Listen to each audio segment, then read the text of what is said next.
पहला term. Now what is electromagnetic radiation? What is electromagnetic radiations?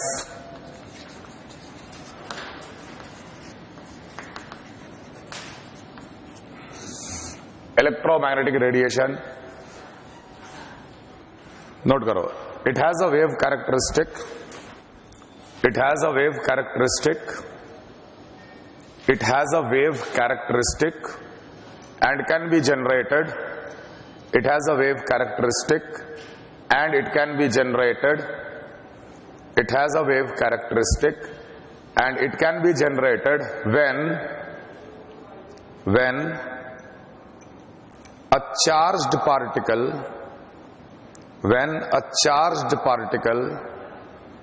oscillates in a magnetic field.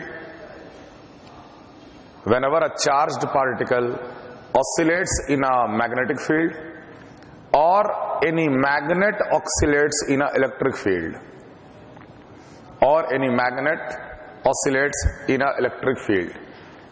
Magnetic radiations are wave characteristic and it can be created when any charged particle oscillates in a magnetic field or any magnet oscillates in an electric field. Electromagnetic radiation create करना बहुत आसान है. जब भी कोई charged particle with Q magnetic field में oscillate करता है वो रेडिएशन एमिट करता है, दैट इज इलेक्ट्रोमैग्नेटिक रेडिएशन. या कोई एक magnet with a north pole south pole, magnet अगर ऑसिलेट कर रहा है इलेक्ट्रिक फील्ड में, then also it can emit radiation. They are called electromagnetic radiation. Electromagnetic radiation has two components. Like ऐसे समझना कि ये पहला कंपोनेंट है. Let this component is of electric field component. Electric field component और इसका दूसरा कंपोनेंट जो होता है वो बिल्कुल perpendicular to it,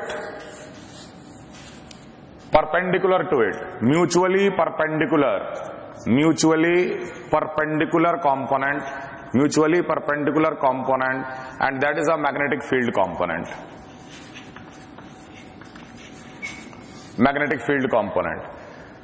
electromagnetic radiations wave characteristic होता है और उसके दो कंपोनेंट होते हैं. एक कंपोनेंट वाइब्रेट कर रहा है एक पर्टिकुलर डायरेक्शन में, वो इलेक्ट्रिक फील्ड कंपोनेंट है, और फिर बिल्कुल म्यूचुअली परपेंडिकुलर भी वाइब्रेशन हो रहा है, that is a magnetic field component. All together it is called electromagnetic radiation. And they travel in a direction which is perpendicular to both of the component. Note कर लो. And they travel in a direction perpendicular to both component. They travel in a direction perpendicular to both component. जैसे मान लो इस तरीके का है, इधर vibration हो रहा है, इधर वाइब्रेशन हो रहा है, म्यूचुअली परपेंडिकुलर. एक इलेक्ट्रिक फील्ड का कंपोनेंट है और एक मैग्नेटिक फील्ड का कंपोनेंट है, दोनों आपस में म्यूचुअली परपेंडिकुलर है और ये ट्रैवल भी करता म्यूचुअली परपेंडिकुलर डायरेक्शन में. And they travel in a direction which is perpendicular to both of the components. And they travel in a direction which is perpendicular to both of the components. They travel in a direction perpendicular to both of the components. It has two components mutually perpendicular to each other, electric field component and magnetic field component. ऐसे समझ सकते, ये जो हमने बनाया ये mutually perpendicular है इस इलेक्ट्रिक फील्ड कंपोनेंट का, magnetic field component, electric field component. And they travel in a direction which is perpendicular to both of the component. Direction of propagation क्या होता? Direction of propagation is perpendicular to both of the component. Now they do not require any medium for traveling. They do not require any medium for traveling. They do not require any medium for traveling. They do not require medium for traveling. They are energy carriers. They are energy carriers. They do not require any medium for traveling. They are energy carriers. Energy carriers मतलब क्या? जैसे मान लो ये source of energy है, source of energy, and let this is the target. The energy will move from source to target through electromagnetic radiation. Electromagnetic radiations ही energy को carry करते हैं. They are energy carriers. All electromagnetic radiation travels with the same speed and the speed is of light. All electromagnetic radiation travels with the same speed. All EMR travels with the same speed. With same speed. All electromagnetic radiation travels with the same speed, and the speed is c, that is 3 into 10 to the power 8 meter per second, speed of light. All electromagnetic radiations travels with the same speed and the speed is of light, that is 3 into 10 to the power 8 meter per second.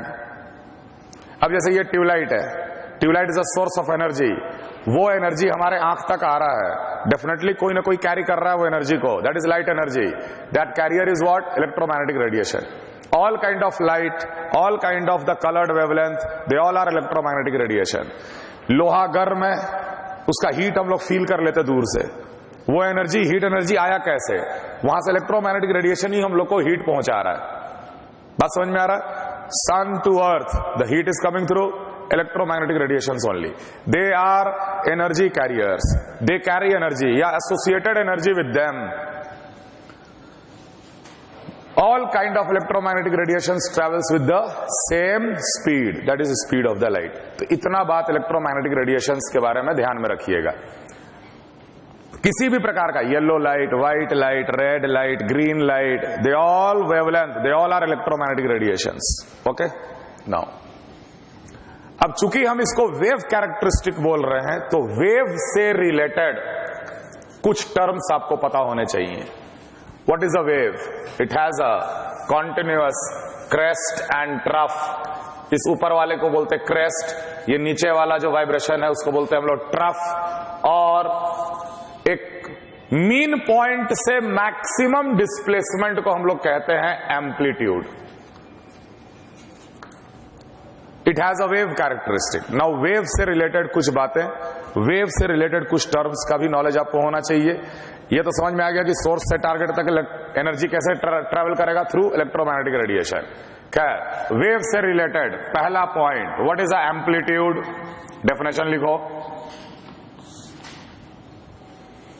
Amplitude, it is the maximum displacement. It is the maximum displacement from the mean point. It is the maximum displacement from the mean point.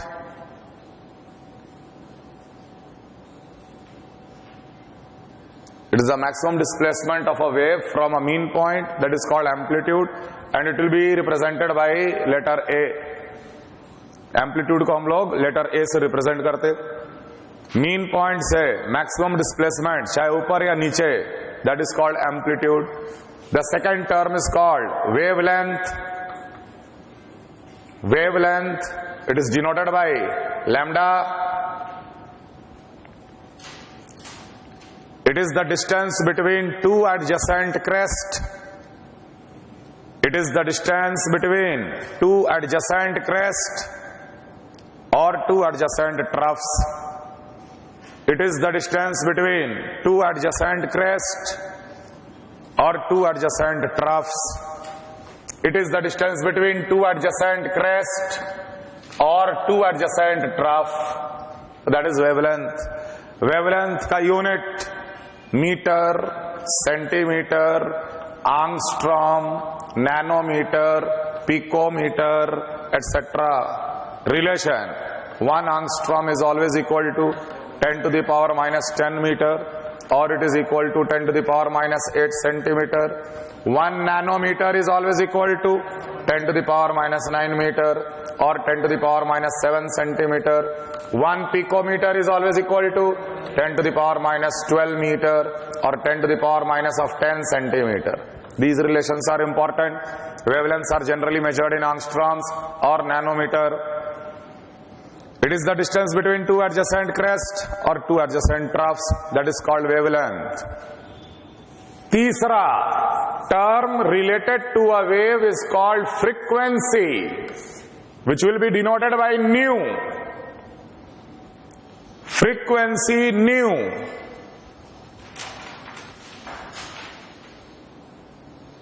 It is the number of wavelength. It is the number of wavelength crossing a particular point. It is the number of wavelength crossing a particular point per second. It is the number of wavelength passing a particular point, crossing a particular point per second.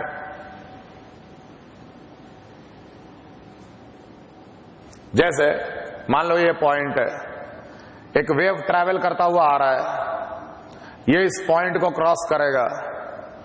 एक second में जितने wavelength इस point को cross करेंगे वही उसका frequency कहलाता है। एक तरीका और समझने का, अगर तुम यहीं पे खड़े हो तो तुम बोलोगे number of wavelength received by me per second, that will be called as frequency. समझ में आ रहा है? तो let the velocity of wave is v metre पर second.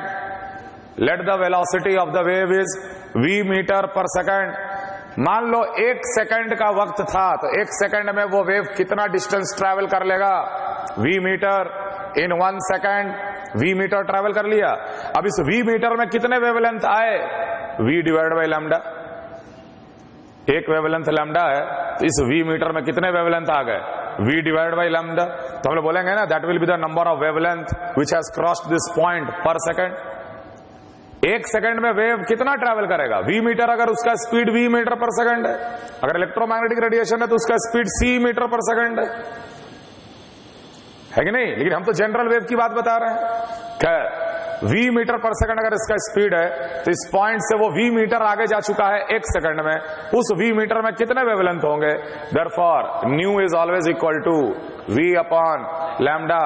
In case of electromagnetic radiation, frequency is always equal to c by lambda, because the speed of the EMR is speed of light.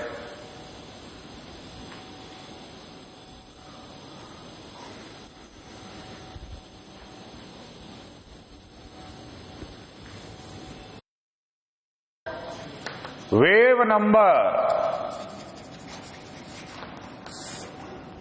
number, that is a new bar. Wave number, not new bar, it is V bar, small v bar. Wave number को represent करते small v बार से। It is the number of wavelengths present per meter or per centimeter. It is the number of wavelengths present. It is the number of wavelengths present per meter or per centimeter. It is the number of wavelength present per meter or per centimeter. ये definition होता है wave number का। Wave number is the number of wavelengths present पर metre और पर centimetre. जैसे मान लें हम बोले 1 सेंटीमीटर लेंथ, इस 1 सेंटीमीटर में कितने वेवलेंथ प्रेजेंट होंगे? तो डिवाइड कर दो इसको लैम्डा से, वेवलेंथ से डिवाइड कर दो, it will give you the number of wavelength present पर सेंटीमीटर। इसका यूनिट क्या हो जाएगा? सेंटीमीटर -1। क्लियर है ना? या अगर हम 1 मीटर की बात करें, या ये जो अगर लैम्डा अगर है, ये मीटर में अगर है, तो 1 divide by lambda, that will be metre -1। So wave number nu is always 1 upon lambda, because it represent the number of wavelengths per centimeter or per meter.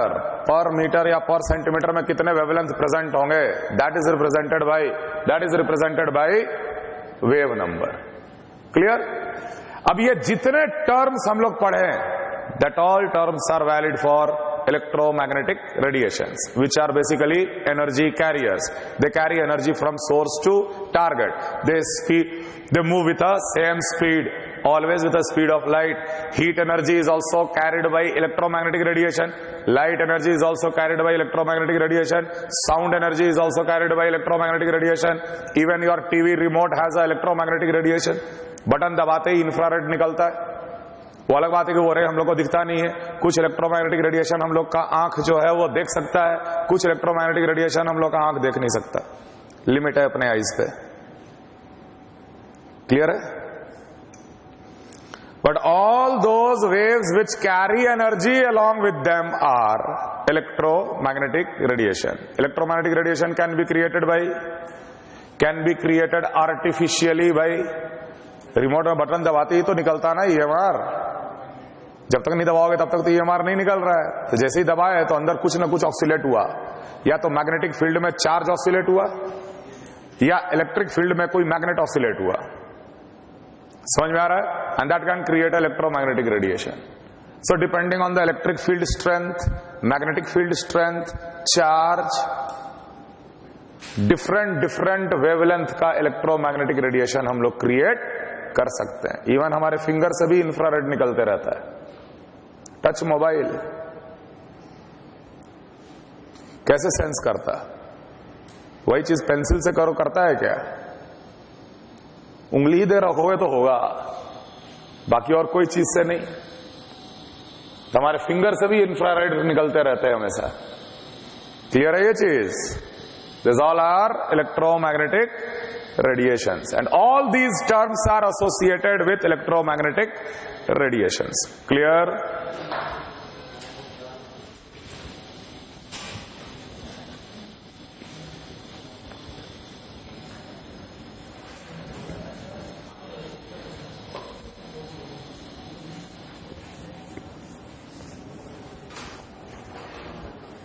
Now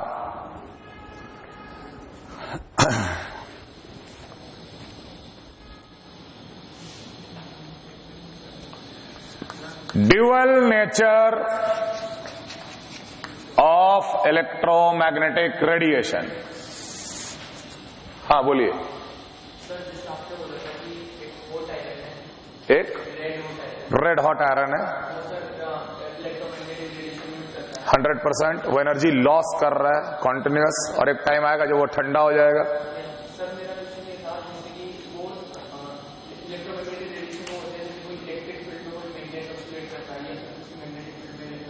That can be created artificially. That can be created artificially anywhere. लेकिन जो heat energy अगर travel कर रहा है तो उसमें भी electromagnetic radiations definitely yes. ऐसा थोड़ी कि वहां आयरन में मैग्नेट लगा हुआ था और इलेक्ट्रिक फील्ड लगा हुआ था। All electromagnetic radiation have two components, electric field component and magnetic field component. All together वो एनर्जी कैरियर्स होते हैं। बात समझ में आ रहा? Dual nature of electromagnetic radiation. अब ड्यूअल नेचर मतलब देखो, ऑब्जर्वेशन, क्या क्या ऑब्जर्वेशन मिला इलेक्ट्रोमैग्नेटिक रेडिएशन से? दे reflect, they refract, they show refraction, they show reflection, they show rarefaction,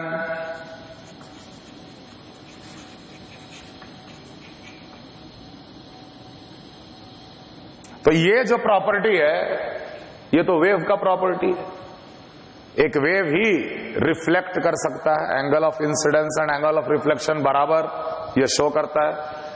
higher density से लोअर डेंसिटी या लोअर डेंसिटी से हायर डेंसिटी में गया तो बेंडिंग भी शो करता, that is refraction.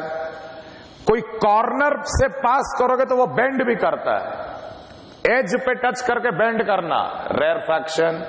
They show interference also, they show interference also, they show interference also. So this all things proves that EMR, electromagnetic radiations, are waves.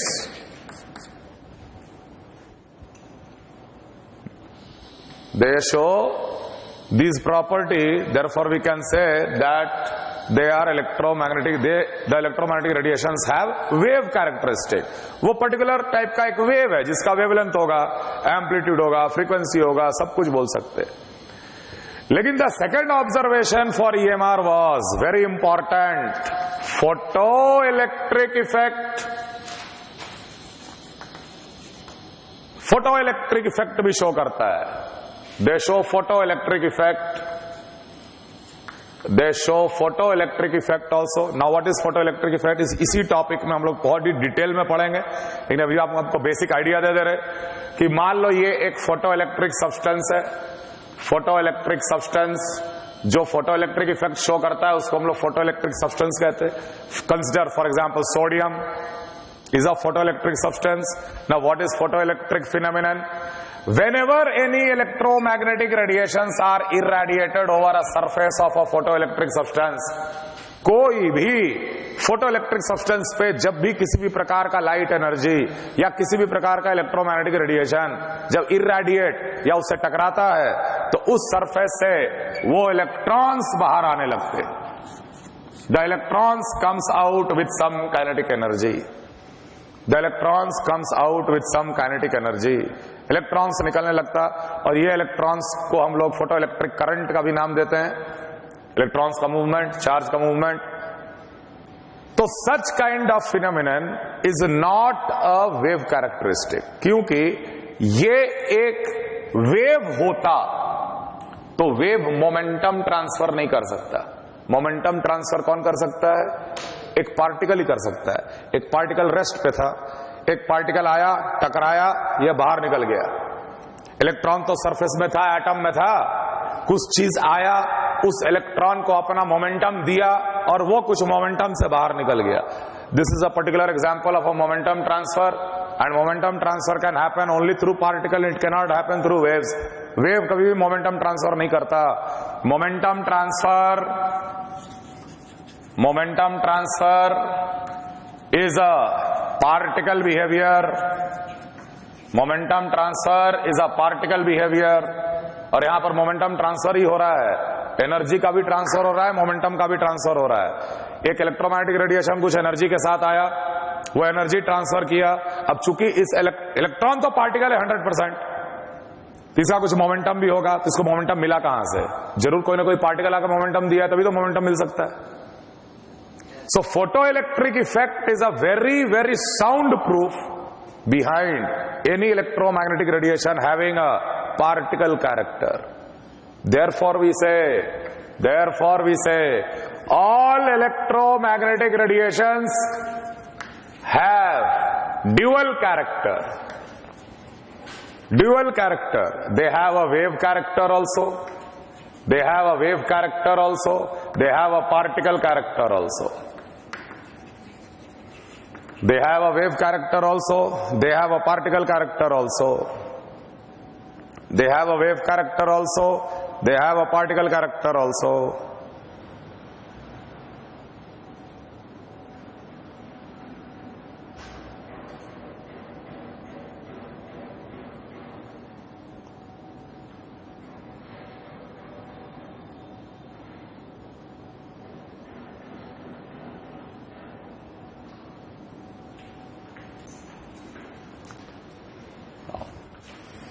इसी observation के बाद एक बहुत ही इंपॉर्टेंट थियरी आया, and that theory was Planck's quantum theory. Planck's quantum theory. Planck's quantum theory. It states that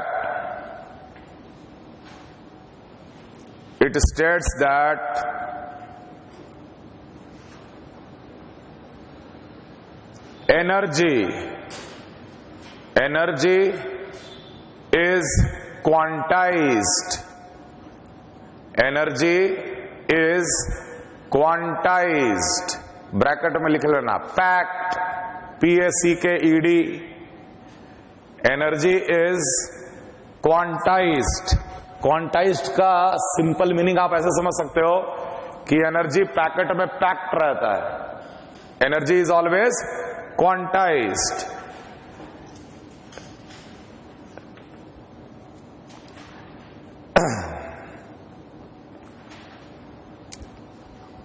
आगे लिखिए, the energy of any electromagnetic radiation, इसी में the energy of any electromagnetic radiation is directly proportional to its frequency.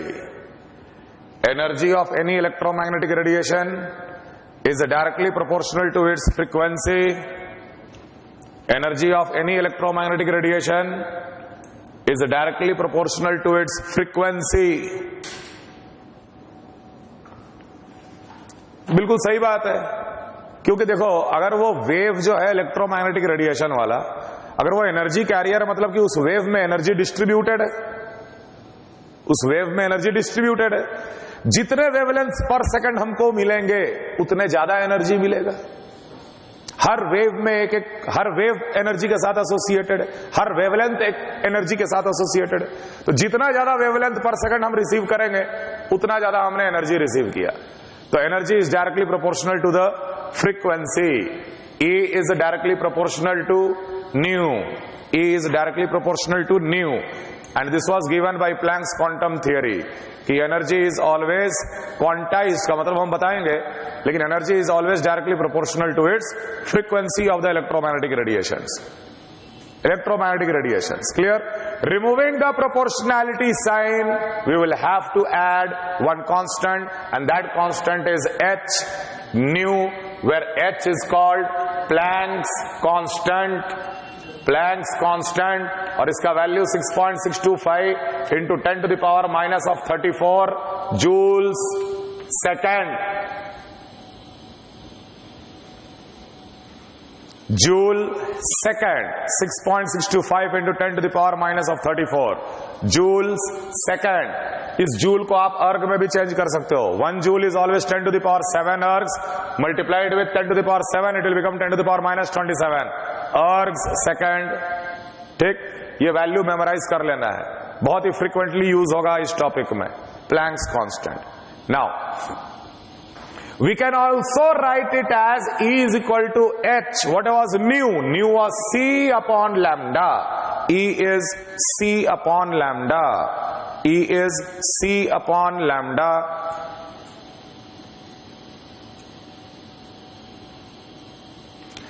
Planck बोला कि energy is quantized, मतलब मान लो ये सोर्स ऑफ एनर्जी है, source of energy, and this is the target where the energy is being received.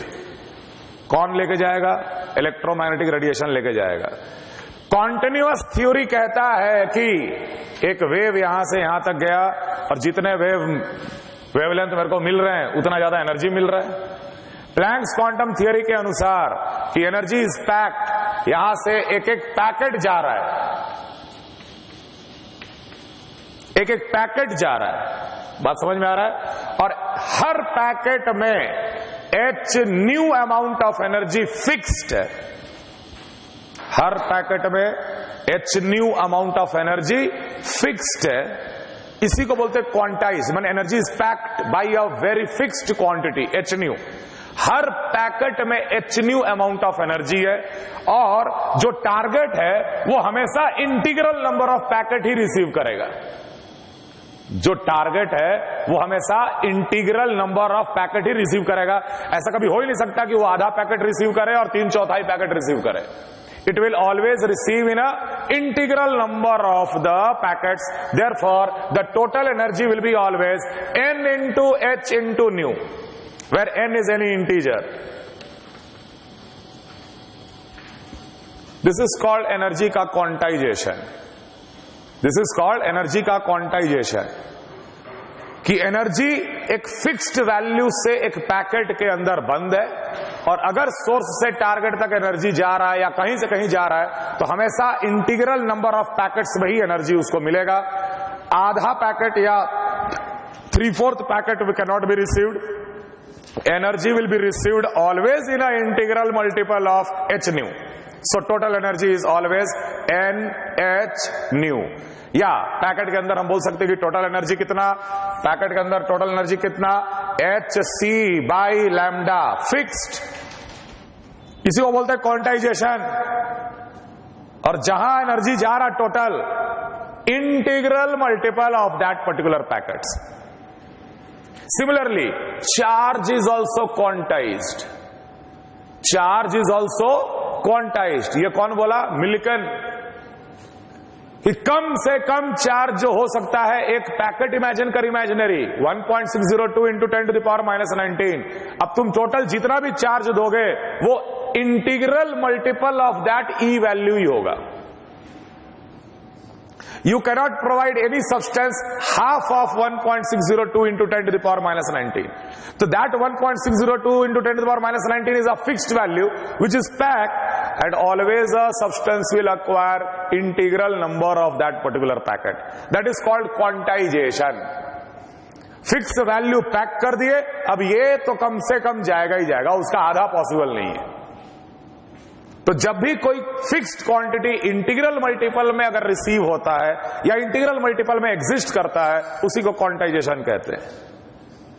So e total is always NH new.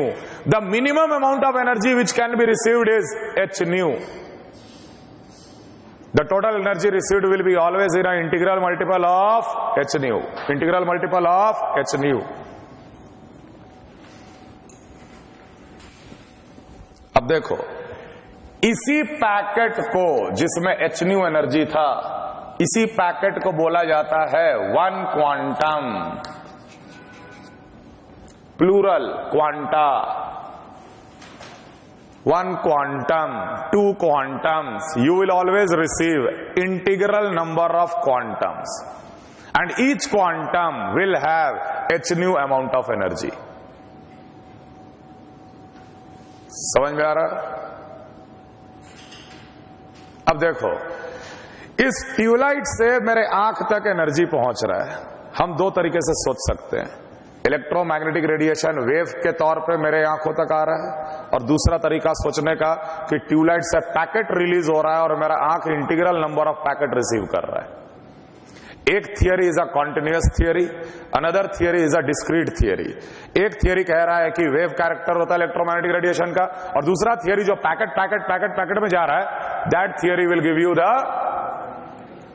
Particle theory. What is a quantum? Basically particles are being sent from source to target and each particle has a fixed amount of energy. बात समझ में आ रहा है चीज? Is this clear? अब एक wavelength का एनर्जी एक पैकेट में बंद रहता है. एक वेवलेंथ का एनर्जी एक पैकेट में बंद रहता है. समझ में आ रहा? एक वेवलेंथ का एनर्जी एक पैकेट में बंद रहता है. ऐसे अगर हम लोग समझ लिए तो देख, if I am receiving 10 wavelengths पर second, indirectly I am receiving 10 packets per second. So the frequency of the wave will be equal to the frequency of the packet received. तो टोटल एनर्जी मेरे को उतना ही मिल रहा है जितना पहले मिल रहा था. सोचने का दो अलग अलग तरीका, एक पार्टिकल थियरी से और एक वेव थियरी से. Is this clear? Is this clear? So number of wavelengths received per second is equal to the number of packets received per second. And each packet contains how much energy? Hc by lambda. And we can always get integral number of multiple of those packets. That is called energy quantization. E is always n into h nu. Yeah, E is always n into h into c by lambda, where n is an integral number. N is an integer.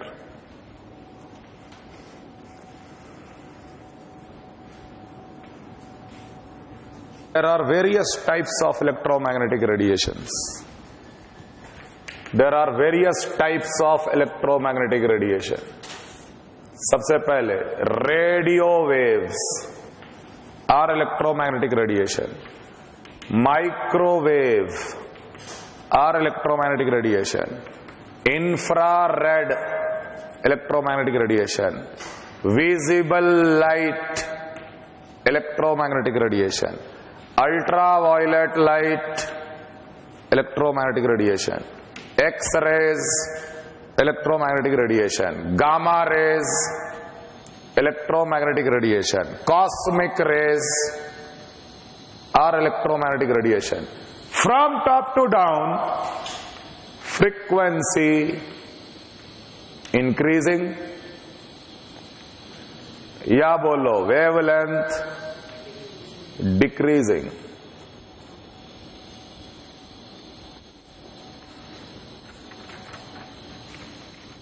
Then we can say energy associated per packet. एक quantum का energy का order obviously increasing. अरे E is directly proportional to nu, जिसका frequency ज्यादा उसका energy भी ज्यादा. Cosmic rays are highly energetic waves found in spaces, outer space. हम लोग तो यह भी बिलीव करते हैं कि बहुत सारा कॉस्मिक रेज एक साथ आकर टकराया, इतना एनर्जी था वहां पर कि energy got converted into mass.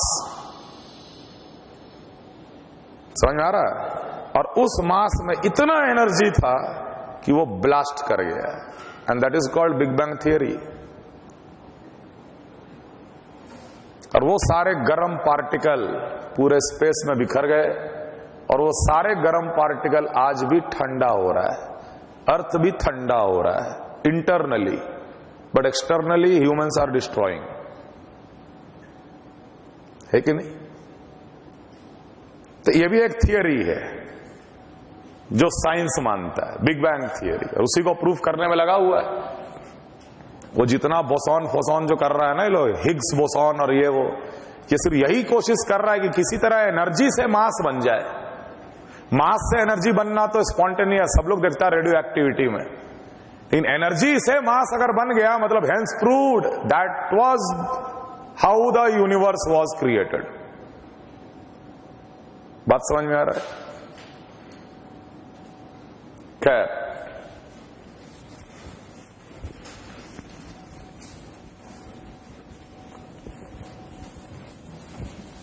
तो सोर्स से टारगेट तक एनर्जी पहुंचने के दो तरीके से सोचेंगे अब, है ना? वेवलेंथ, वेव का तरीका से, और पार्टिकल के तरीका से. एनर्जी जो पहुंच रहा है वो तो कांस्टेंट है, लेकिन कितना पार्टिकल्स पर सेकंड पहुंच रहा है सवाल पूछा, या कितना वेवलेंथ है, कितना एनर्जी है, ये सारा चीज सवाल पूछ सकता है. और सवाल लिखो.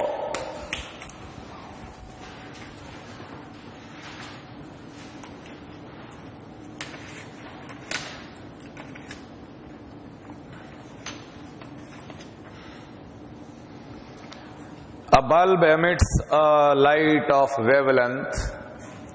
A bulb emits a light of wavelength 4,500 angstrom.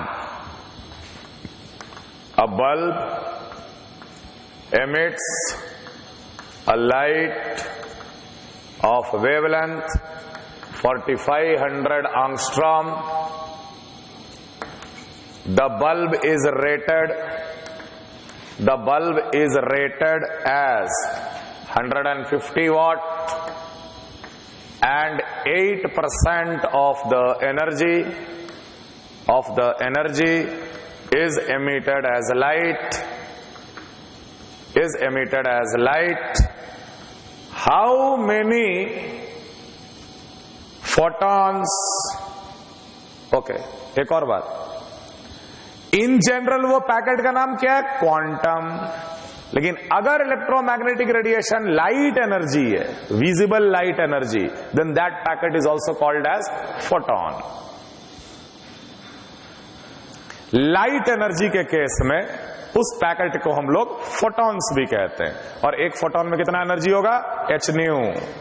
How many photons are emitted per second by bulb?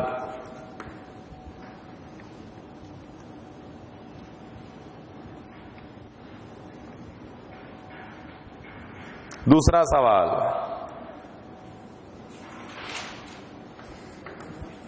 a photon of 300 nanometer is absorbed by the gas and then re-emitted as two photons, one having a wavelength 760 nanometer. What would be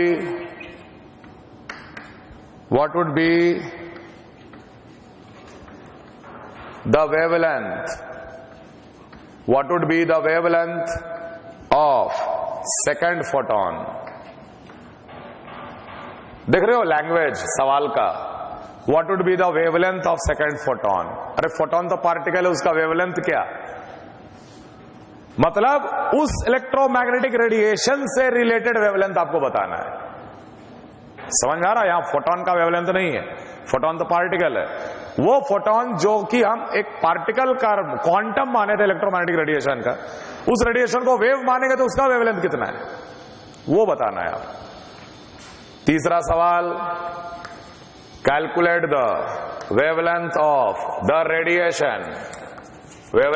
radiation which would cause photodissociation of Cl2 molecule if Cl-Cl bond energy is 243 kilojoule per mole.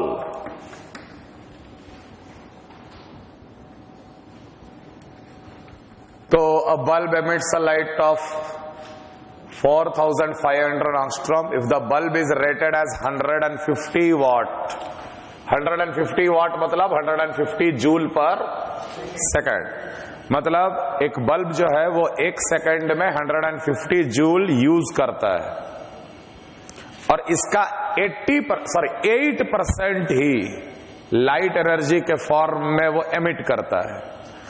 तो हम लोग बोल सकते हैं कि energy emitted per second in the form of light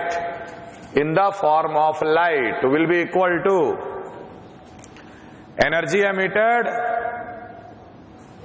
पर second in the form of light will be equal to 8% of this.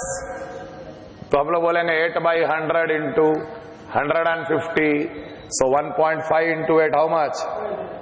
कितना? 12 joule. 12 joule पर सेकंड के हिसाब से वो लाइट एनर्जी दे रहा है। Now how many photons are emitted per second by the bulb? तो एक सेकंड में इतना टोटल एनर्जी वो दे रहा है।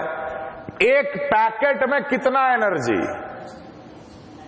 Hc/λ 4500 into 10 to the power minus 10।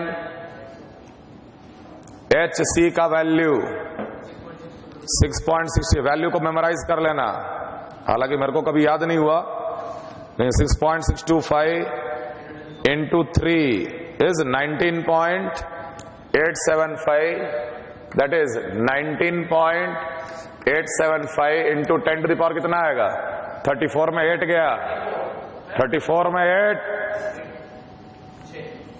6.625 into 10 to the power minus 34 होता है ना, तो minus 26 divided by 4500 into 10 to the power minus 10, or we can write 19.875 into 10 to the power minus 16 upon 4500। Clear? खैर, इतना joule of energy is packed in one quantum या one photon. So how many photons are emitted per second? Total एक second में कितना energy liberate हुआ? 12 joule. So 12 divided by energy packed in one quantum और one photon, इससे divide कर दो 19.875 into 10 to the power minus 16 divide by 4500, ये आ जाएगा number of photons per second emitted. या ऐसा भी सोच सकते थे 12 joule is the total energy per second and the total energy will be equal to n into n ही तो निकालना है। तो कोई भी सोर्स हमेशा इंटीग्रल मल्टीपल में एनर्जी लिबरेट करेगा और कोई भी टारगेट हमेशा integral number of multiple of the quantum energy में ही एनर्जी रिसीव करेगा। तो 12 joule is nothing but n into h c by lambda. n निकाल लिए। अगला नहीं, आंसर तो नहीं पता। एक गैस है, इसके अंदर एक पैकेट गया, फोटॉन 300 नैनोमीटर से एसोसिएटेड, और उसके बाद ये फिर एमिट किया 2 फोटॉन, एक 760 वाला, तो बता दूसरे का कितना। तो यहां पर क्या कंसेप्ट लगाएंगे? Energy conservation. Energy gained will be equal to energy lost. How much energy is gained? hc by 300 will be equal to hc by 760 plus hc by lambda. Nanometre में ही रहने दो, यूनिट कट रहा है, hc कट गया। 1 upon lambda will be equal to 1 upon 300 minus 1 upon 760। Solve करके lambda निकालेंगे, वही आंसर है।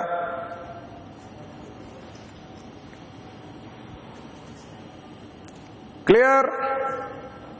अगला, calculate the wavelength of the radiation which would cause photodissociation of Cl2 molecule if Cl-Cl bond energy is 243 kilojoule per mole। अब थोड़ा bond energy के बारे में समझ लो। This is the energy required to break the bond. Energy required to break the bond is called bond energy, but its unit is given in kilojoule per mole। मतलब 1 mole of the Cl2 molecule will require this much energy to be completely broken into atoms। 1 mole Cl2 को पूरा atoms में break करने के लिए 243 kilo joule of energy is required. तो पूछ रहा है कि कितना रेडिएशन का वेवलेंथ होना चाहिए जो सफिशिएंट होगा Cl2 मॉलिक्यूल को Cl में तोड़ने के लिए। एक बात ध्यान रखना, एक क्वांटम, एक फोटोन को हमेशा रिलेट करना एक एटम या एक मॉलिक्यूल के साथ। Photon is also a fundamental particle. बस समझ में आ रहा है? Of what? लाइट या एनर्जी। हम लोग 1 मोल फोटोन भी बोल सकते हैं, हाफ मोल फोटोन भी बोल सकते हैं। तो एक फोटोन इतना टाइनी पार्टिकल है कि it is a fundamental particle. एक फोटोन हमेशा एक मॉलिक्यूल को तोड़ेगा, ये नहीं कि एक फोटोन 1 मोल को तोड़ दिया। तो 1 photon has to be compared with 1 molecule या 1 एटम या 1 इलेक्ट्रॉन। फोटो इलेक्ट्रिक इफेक्ट में एक फोटोन 1 इलेक्ट्रॉन को निकालता है, जब तक कोई कुछ बोले नहीं। सवाल में दिया कि 1 फोटोन 2 इलेक्ट्रॉन निकालता है, तब सोचेंगे। कुछ नहीं दिया तो 1 फोटोन का हमेशा कंपैरिजन 1 मॉलिक्यूल के साथ या 1 एटम के साथ या 1 इलेक्ट्रॉन के साथ, 1 प्रोटॉन के साथ, सारे फंडामेंटल पार्टिकल एक एक करके रिलेटेड रहेंगे। ये बात समझ में आ रहा है? क्लियर है? तो ऐसे इमेजिन कर कि Cl का ये 1 मॉलिक्यूल है, इसमें आया 1 फोटोन, Cl टूट गया। अब बताना है कि वो फोटोन कितने वेवलेंथ का एनर्जी वाला है, कितना वेवलेंथ का इलेक्ट्रोमैग्नेटिक रेडिएशन वाला है। पर मोल दिया है, देन कैलकुलेट पर मॉलिक्यूल एनर्जी रिक्वायर्ड। पर mole is given, calculate the पर मॉलिक्यूल एनर्जी रिक्वायर्ड। हम लोग बोल सकते कि Avogadro number of Cl2 molecule के लिए 243 किलो जूल एनर्जी की आवश्यकता है। 1 मोल Cl2 मॉलिक्यूल के लिए इतने एनर्जी की आवश्यकता है, या अवोगाड्रो नंबर ऑफ मॉलिक्यूल के लिए इतने एनर्जी की आवश्यकता है। तो 1 मॉलिक्यूल के लिए कितने आवश्यकता होगी? 243 divided by Avogadro number, this much kilo joule of energy is required for breaking 1 molecule. And obviously इतना एनर्जी इसके अंदर पैक्ड रहना चाहिए, इसके अंदर इतना एनर्जी पैक्ड रहना चाहिए। तो डेफिनेटली 243 इंटू 10 की पावर 3 डिवाइडेड बाय 6.022 इंटू 10 की power 22, this much energy in joules should be packed in one quantum, and that will be equal to hc by lambda 19.875 into 10 to the power minus of 26 divided by lambda. lambda का unit किसमें? Metre में नहीं, angstrom में। ऊपर लिख दिया ना -26। नहीं नहीं नहीं नहीं, अगर हम 16 लिखेंगे तब ये सीधे एंगस्ट्रॉम में आ जाएगा। समझ में आ रहा ना क्या लिखे? क्लियर है?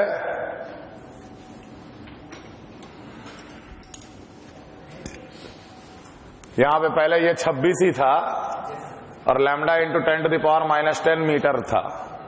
अब तो लैम्डा एंगस्ट्रॉम में है, अब ये ऊपर चला गया तो एंगस्ट्रॉम में सीधे आंसर आएगा।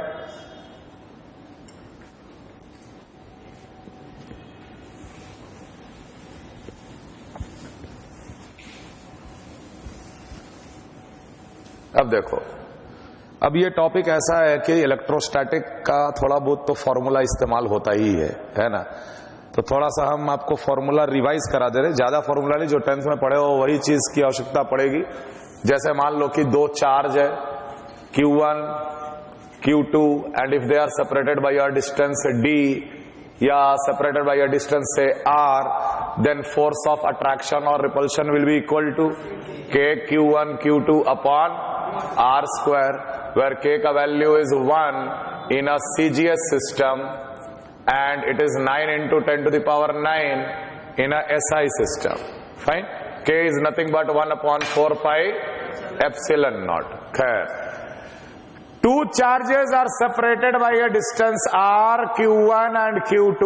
The potential energy of the system will be minus of K Q1 Q2 upon r. Potential energy is always minus of K Q1 Q2 upon r. Potential energy can also be represented by U.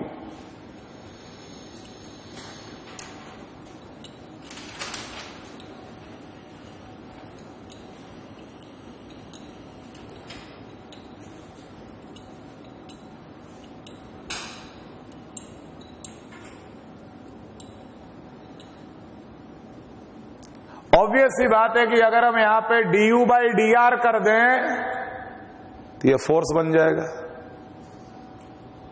अगर मैं इसे differentiate कर दूं तो k constant, Q1 Q2 constant, differentiation में खाली आएगा 1 upon r, और 1 अपॉन r का डिफरेंशिएशन क्या होता है? -1 upon r square, minus minus plus हो गया, फॉर्मूला ये बन गया। तो हमेशा ध्यान रखना कि force is always equal to du upon dr या du upon dx, where x is the distance between the two charged particle. Clear? तो पोटेंशियल एनर्जी का अगर कोई एक्सप्रेशन दिया हुआ है तो तुरंत उसको डिफरेंशिएट कर देंगे तो मेरे को फोर्स का एक्सप्रेशन मिल जाएगा। ये हम दिखाना चाह रहे थे।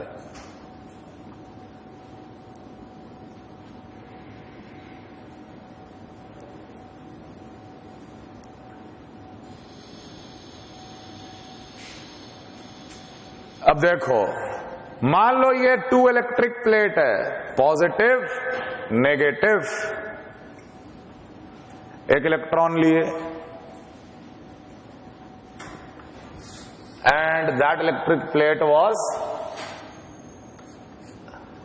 Connected to a potential difference of V volt. ठीक, अगर एक इलेक्ट्रॉन रेस्ट पे है, कहां पर रेस्ट पे है? यहां पर। It was an a rest position. Obviously electric field है कि नहीं? मान लो इलेक्ट्रिक फील्ड है E, तो इसके ऊपर फोर्स कौन सा लगेगा? QE। Q is the charge, E is the electric field. हम वो नहीं बताना चाह रहे, हम एनर्जी के बारे में बात करना चाह रहे। अगर एक इलेक्ट्रॉन रेस्ट पे है in a electric field created by V volt, then potential energy will be always equal to the charge multiplied by the potential difference. Charge multiplied by the potential difference. Charge multiplied by the potential difference. If at rest. ठीक, अब ध्यान देना, अगर मैं इसको छोड़ दिया तो ये धीरे धीरे इधर एक्सेलरेट होगा, धीरे धीरे ये इधर एक्सेलरेट होगा, और यहां मान लो अगर एक होल है तो ये बाहर भी निकल जाएगा। तो बाहर निकला तो कुछ काइनेटिक एनर्जी से निकला, तो ऑब्वियसली यहां का जो पोटेंशियल एनर्जी है it has been converted into kinetic energy. बस समझ में आ रहा है? Energy conservation. So I can also say that if it is accelerated then this will be also equal to kinetic energy. Charge on the electron is E, हम इसको लिख दिए E into V, where V is the potential difference. Rest पे था, then it will be accelerated towards the positive plate, और मान ले positive plate पे होल था, वो बाहर भी निकल गया। कितना एनर्जी से बाहर निकला? Kinetic energy will be equal to the potential energy. Potential energy was E multiplied by V। उल्टा सोच, एक इलेक्ट्रॉन को कुछ काइनेटिक एनर्जी से हम अंदर भेजे, ये अल्टीमेटली यहां जाकर रुक गया। Same thing, the kinetic energy will be getting converted into potential energy. So anyway kinetic energy, potential energy will be always equal to E multiplied by V। Is this clear? Clear है? Okay, सवाल लिखो। पहले एक formula copy करो, उसके बाद सवाल लिखो।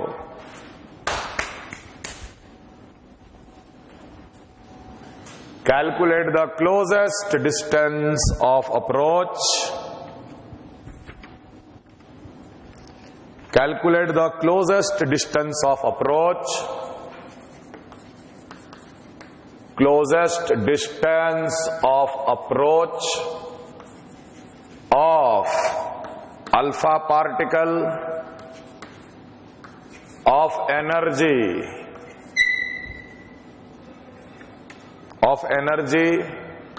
2.5 MeV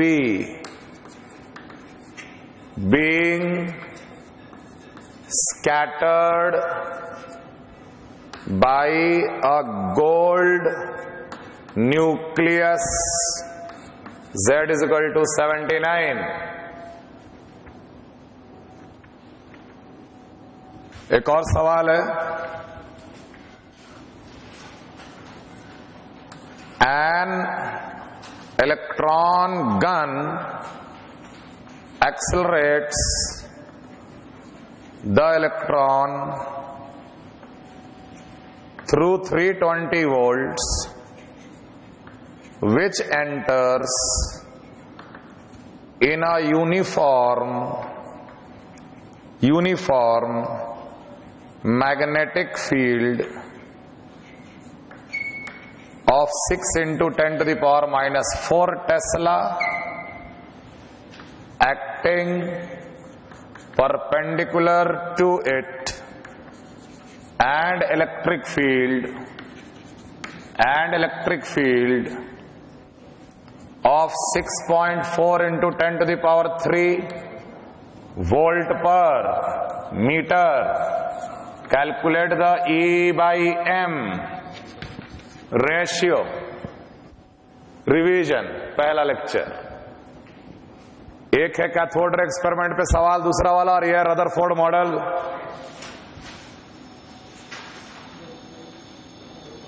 तो पहला सवाल देखो, हम समझा दे रहे कि एक अल्फा पार्टिकल है और फॉइल क्या यूज किया था? Gold. In a Rutherford scattering experiment the foil used was of gold foil. तो क्लोजेस्ट डिस्टेंस ऑफ अप्रोच, तो गोल्ड का न्यूक्लियस होगा, ये गोल्ड का न्यूक्लियस है, ये कुछ काइनेटिक एनर्जी से आगे बढ़ रहा है। जैसे जैसे ये बढ़ेगा एक पॉइंट आएगा जब वो रुक जाएगा। क्यों? क्योंकि ये भी पॉजिटिवली चार्ज पार्टिकल है, ये भी पॉजिटिवली चार्ज पार्टिकल है, रिपल्शन चल रहा है और जाकर ये रुक जाएगा। रुकने के बाद ये फिर टर्न मारता है वापस। So this distance will be called as closest distance of approach. Okay, simple concept। रुका क्यों? रिपेल कर रहा है। तो अगर हम एनर्जी के टर्म्स में बात कर रहे हैं तो क्या बोलेंगे? Kinetic energy is getting converted into potential energy, है कि नहीं है? Kinetic energy is getting converted into potential energy. करो करो करो।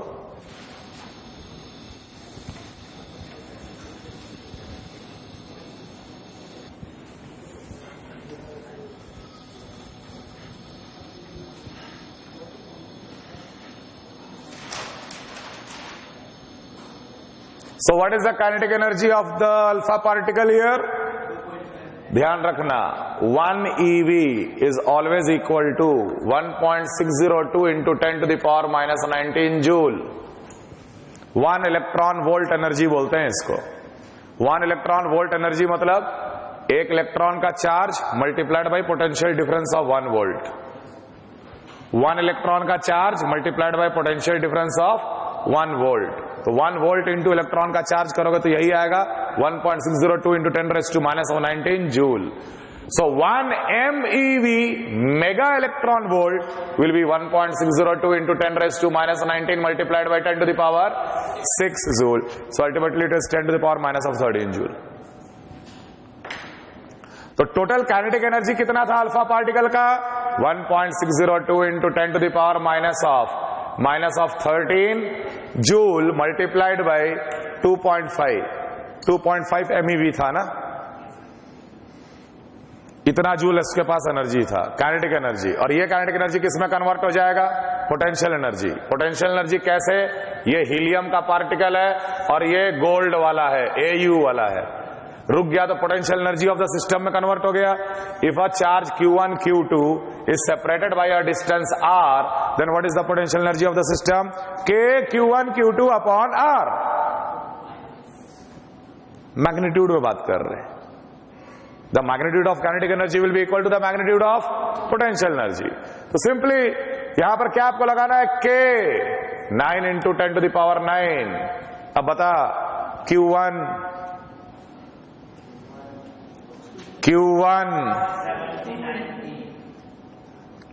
हम हीलियम का पूछ रहे. 2e. ये बात सबको समझ में आ रहा है? तो हीलियम का न्यूक्लियस में 2 ही प्रोटॉन होते. हीलियम का न्यूक्लियस का कितना चार्ज है? 2 प्रोटॉन का चार्ज है. प्रोटॉन का चार्ज हो या इलेक्ट्रॉन का चार्ज हो, दोनों तो बराबर होते हैं 1.602 into 10⁻⁻⁹. माने E के बराबर ही होते हैं. तो हम लोग यहां पर लिखेंगे 2E मल्टीप्लाइड बाई Q2.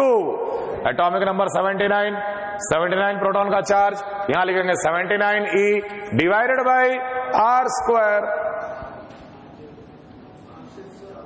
समझ में आ रहा है? सिर्फ R. Correct. Potential energy solve करेंगे, R मीटर में निकल जाएगा आंसर. 0 is the maximum. हमेशा माइनस में ही. Work done due to attractive force. अगर अट्रैक्टिव फोर्स है तो हम लोग क्या बोलते हैं? एक यूनिट चार्ज को इन्फिनाइट से लाते एक पॉइंट तक, वो potential of the system, potential of that particular point कहलाता है कि नहीं? तो अट्रैक्टिव फोर्स में वो नेगेटिव रहेगा, सॉरी अट्रैक्टिव फोर्स में वो पॉजिटिव हो जाएगा और रिपल्सिव फोर्सेस में वो नेगेटिव रहेगा. क्लियर? ये क्लोजेस्ट डिस्टेंस ऑफ अप्रोच समझ में आ रहा? अब देख, मान ले यहां पर काइनेटिक एनर्जी नहीं देके, हम तुमसे बोल रहे हैं, मान लो यहां काइनेटिक एनर्जी नहीं देकर आपसे सवाल में इसका वेलोसिटी v दिया रहता, तब कैसे स्टार्ट करते हम लोग? It is moving with the velocity v. तो हम लोग काइनेटिक एनर्जी निकालते. काइनेटिक एनर्जी कैसे निकालते हैं? Half m into v². Now half, now tell me what is m? What for? एक हीलियम का न्यूक्लियस का मास कितना? 4, ओनली 4 है. AMU. समझ में आ रहा है? तो यहां पर हम लोग मास लेते हैं 4 into 1.67 into 10⁻⁻27 kilogram into v² metre पर सेकंड में होना चाहिए. तब इसको बराबर करते हैं हम लोग K Q1 Q2 upon R के. क्लियर है ये चीज?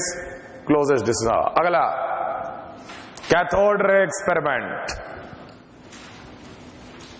याद है cathode ray experiment? Electric field भी लगाए, मैग्नेटिक फील्ड भी लगाए. ऐसा लगाए कि इलेक्ट्रॉन का बीम या कैथोड रे स्ट्रेट लाइन में पास कर गया. है कि नहीं है?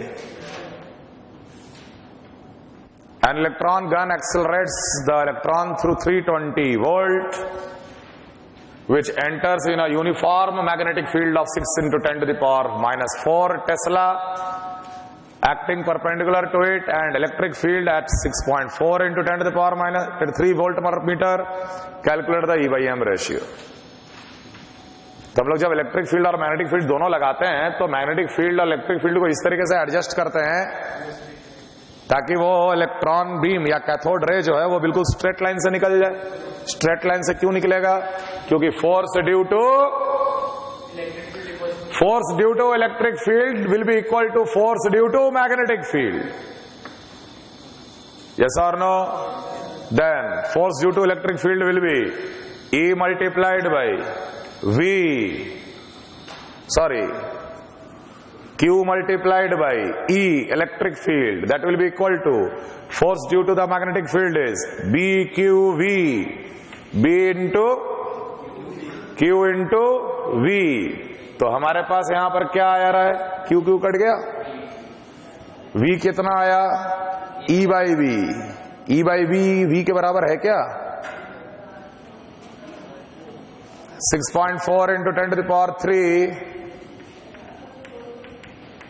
divided by 6 into 10 to the power 4 minus 4.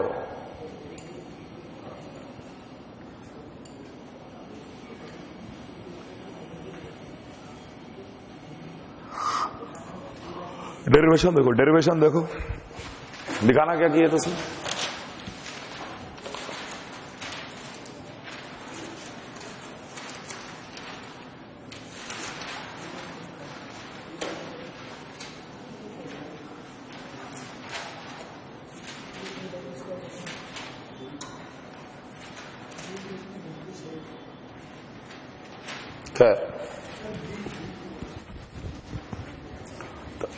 B magnetic field, Q charge और ये भी वेलोसिटी है ना,